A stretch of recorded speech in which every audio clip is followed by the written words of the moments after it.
Friends అందరికీ నమస్కారం అండి. తెలంగాణ రాష్ట్ర వ్యాప్తంగా ఉన్న రైతులకు 3 శుభవార్తలు ఖాతాల్లోకి డబ్బులు జమ అంటూ లేటెస్ట్ అప్డేట్ అయితే రావడం జరిగిందండి. సో, ఆ వివరాలు ఏంటనేది కూడా మనం వీడియోలో తెలుసుకుందాం. వీడియోని చివరి వరకు చూడండి, అర్థమవుతుంది. మొదటిసారి ఛానల్ వస్తే తప్పకుండా సబ్స్క్రైబ్ చేసుకోండి. చూస్తున్నారు కానీ లైక్ చేయడం మర్చిపోతున్నారు. వెంటనే లైక్ చేయడం ఎలాగైతే వెళ్ళిపోదామండి. తెలంగాణ రాష్ట్ర వ్యాప్తంగా ఇటీవల కాలంలోనే ఎన్నికలు ముగిసిన తర్వాత రైతుల ఖాతాలో డబ్బులు జమ చేస్తామని చెప్పారు. అయితే 23 తారీఖు మనకు రాష్ట్ర కేబినెట్ భేటీ అయితే నిర్వహించడం జరిగింది. ఇందులో వచ్చేసి రైతు భరోసా సంబంధించి ఈసారి ఎకరానికి 6,000 రూపాయలు జమ చేయబోతున్నారా? ఎకరానికి 7,500 రూపాయల? ఎప్పటి నుంచి జమ చేస్తారు? ఎవరికి ముందుగా జమ చేస్తారు? అన్న దానిపైన ఒక అప్డేట్ అయితే ఇచ్చే ప్రయత్నం చేశారు. ముందుగా ఎప్పటి నుంచి ఇచ్చే అవకాశాలు అయితే ఉందనేది తెలుసుకునేటువంటి ప్రయత్నం కూడా చేద్దాం. ఇక ముఖ్యంగా చూసుకున్నట్లయితే పీఎం కిసాన్ సంబంధించి ఒక అప్డేట్ అయితే వచ్చిందనమాట. అది చూసిన తర్వాత రైతులకు సంబంధించి రైతు భరోసా పైసలు ఎప్పుడు జమ అవుతాయో తెలుసుకుందాం. కేంద్రంలో మోదీ ప్రభుత్వం త్వరలోనే పీఎం కిసాన్ యోజన కింద డబ్బులు రైతుల ఖాతాల్లో అయితే జమ చేసేందుకు సిద్ధంగా ఉన్నట్లు ఆ అప్డేట్స్ అయితే అందుతున్నాయి. ఇప్పటికే ఫిబ్రవరి నెల ముగింపు వస్తున్న నేపథ్యంలో మార్చి నెల మొదటి వారంలో పీఎం కిసాన్ పైసలు రైతుల ఖాతాల్లో జమ చేసే అవకాశం ఉన్నట్లు సమాచారం. సో, లెక్కన చూసుకున్నట్లయితే పీఎం కిసాన్ అనేది ప్రతి సంవత్సరం కూడా ఏం చేస్తారంటే 6,000 రూపాయలు 3 విడతలు వచ్చేసి 2,000 చొప్పున 21 విడత జమ చేయడం జరిగింది. ఇప్పుడు 22వ విడత కోసం ఎదురు చూస్తున్న రైతులకు సంబంధించి కేంద్రం సిద్ధంగా ఉన్నట్లు కూడా నిపుణులు అయితే చెప్తున్నారు. అయితే ప్రతి సంవత్సరం కూడా ఫిబ్రవరి చివరి వారంలో లేదా పీఎం కిసాన్ డబ్బులు అనేది జమ అవుతూ ఉండేది. కానీ 3 సంవత్సరాలుగా గమనించవచ్చు. ఫిబ్రవరి చివరి వారం కానీ మార్చి మొదటి వారంలో కానీ పైసలు అనేది ఖాతాలో అయితే జమ చేస్తాయి. కాబట్టి తాజాగా హోలీ పండుగ సందర్భంగా రైతుల ఖాతాలో పీఎం కిసాన్ డబ్బులు అనేది జమ చేస్తారని పలు వార్తా సంస్థలు కూడా అంచనా వేస్తున్నాయి. ఈ లెక్కన చూసుకున్నట్లయితే మనకి 2,000 రూపాయలు అనేది పీఎం కిసాన్ పైసలు అనేది మార్చి మొదటి వారంలో డబ్బులు అనేది జమ కావడం జరుగుతుందన్నమాట.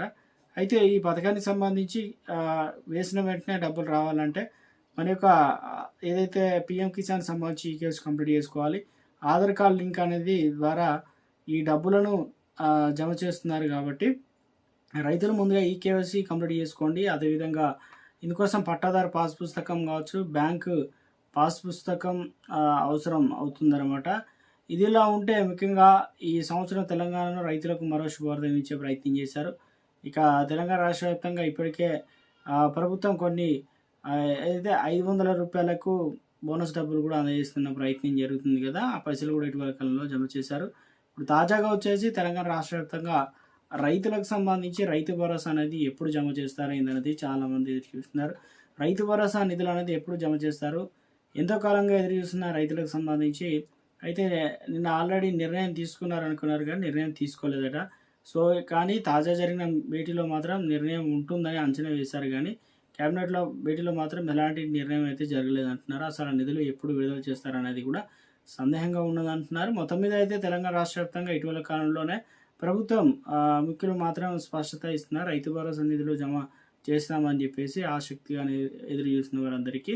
సో, ఇక ఇందుకు ప్రధానంగా చూసుకున్నట్లయితే విడుదల సంబంధించి రైతులకు సంబంధించి నిధులు ప్రక్రియ రెగ్యులర్ ప్రాసెస్ కావడం వల్ల కొత్త క్యాబినెట్లో చర్చించే అవసరం కూడా ఉండదంటున్నారు. ఎందుకంటే ఇది రెగ్యులర్గా ఇచ్చే పైసలు కాబట్టి దీన్ని ప్రత్యేకంగా అందులో చర్చించే అవకాశం కూడా లేదని చెప్పే ప్రయత్నం జరుగుతుంది. కాబట్టి ఈ నెలాఖరులో నిధులు అనేది మనకు రిలీజ్ చేస్తారనమాట. ఎందుకంటే ముఖ్యంగా వాస్తవానికి సంక్రాంతి కానుకగా నిధులు అనేది రిలీజ్ చేయాల్సి అయితే ఉండేది. కానీ వేచి చూశారు. కానీ తాజాగా వచ్చేసి మున్సిపల్ ఎన్నికల కోడ్ ప్రక్రియ ఇక ముగియడం తర్వాత ఇప్పుడు ప్రస్తుతం తెలంగాణ రాష్ట్ర వ్యాప్తంగా అంటే గతంలోనే 15 తారీఖు రిలీజ్ చేస్తామని చెప్పారు. తర్వాత ఎలక్షన్లు అయిపోయినాయి. ఇప్పుడు ప్రస్తుతం వచ్చేసి అధికారులకు సంబంధించి నెలాఖరులో నిధులు అనేది విడుదల చేసే అవకాశం అయితే ఉంది.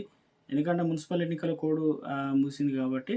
దాంతోపాటు ఎంపీటీసీ జెడ్పీటీసీ ఎలక్షన్లు అనేది ఏప్రిల్ లేదంటే ముఖ్యంగా జూన్లో నిర్వహించే అవకాశాలు అయితే ఉంది. ఈ లేకుండా చూసుకున్నట్లయితే బడ్జెట్ సమావేశాలు అనేది త్వరలోనే ఉండబోతున్నాయి. కాబట్టి ఇవి మార్చిలోపు తెలంగాణ రాష్ట్ర వ్యాప్తంగా ఫిబ్రవరి ఎండింగ్ మార్చ్ ఫస్ట్ వీక్ వరకు రైతులకు రైతు భరోసా ఎకరానికి 6,000 రూపాయల చొప్పున అయితే రిలీజ్ చేయబోతున్నారు. ఇక ఖచ్చితంగా ప్రశ్నిస్తారు కాబట్టి దీనిపైన అంతకంటే ముందే కూడా రైతులకు సంబంధించి రైతు భరోసా పైసలు అనేది ఇవ్వాలని ప్రభుత్వం భావిస్తున్నట్లు అప్డేట్స్ అయితే అందుతున్నాయన్నమాట. సో, మొత్తానికి తెలంగాణ రాష్ట్ర వ్యాప్తంగా రైతులకు ఈసారి ఎకరానికి 6,000 రూపాయల చొప్పున మాత్రమే రైతు భరోసా అనేది ఇవ్వబోతున్నారట. సో, ఇందులో శాటిలైట్ మ్యాపింగ్ సర్వే చేశారు. దాంతోపాటు కొంతమంది ఏదైతే మాన్యువల్గా కూడా చేసిన సర్వే అయితే ఉంది.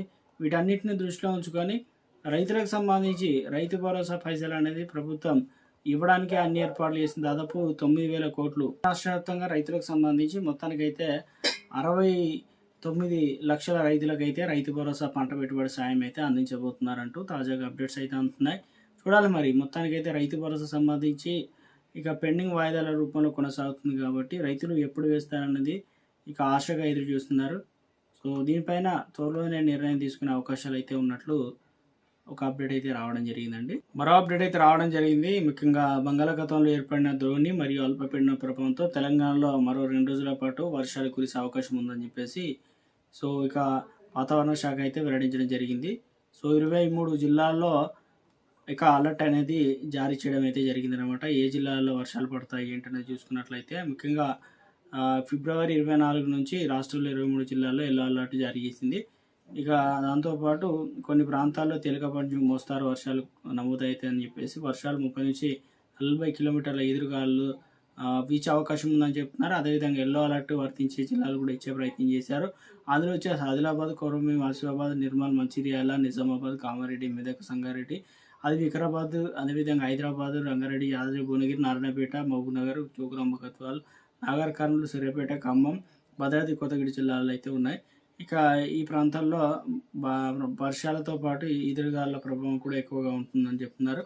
ఇక 25 తారీఖు పరిస్థితి ఎలా ఉందంటే ఈ నెల 25 తారీఖు అంటే మనకు నల్గొండ, నాగర్ కర్నూలు, సూర్యాపేట జిల్లాల్లో వర్షాలు పడే అవకాశం అయితే ఉంది. ఆ తర్వాత వర్షాలు క్రమంగా తగ్గుముఖం పట్టే సూచనలు ఉందన్నమాట. ఇటీవల కాలంలో పంటలు అంటే మొక్కజొన్న కావచ్చు ఇతర పంటలు వేసిన వారు ఆ ఎదురుగాలకు పంట మొత్తం అంటే మొత్తం పంట మొత్తం నేల కొరిగిందనే విధంగా అప్డేట్స్ కూడా అందుతున్నాయి కాబట్టి సో మొత్తానికి మరొక అప్డేట్ అయితే ఇచ్చే ప్రయత్నం అయితే చేయడం జరిగిందండి.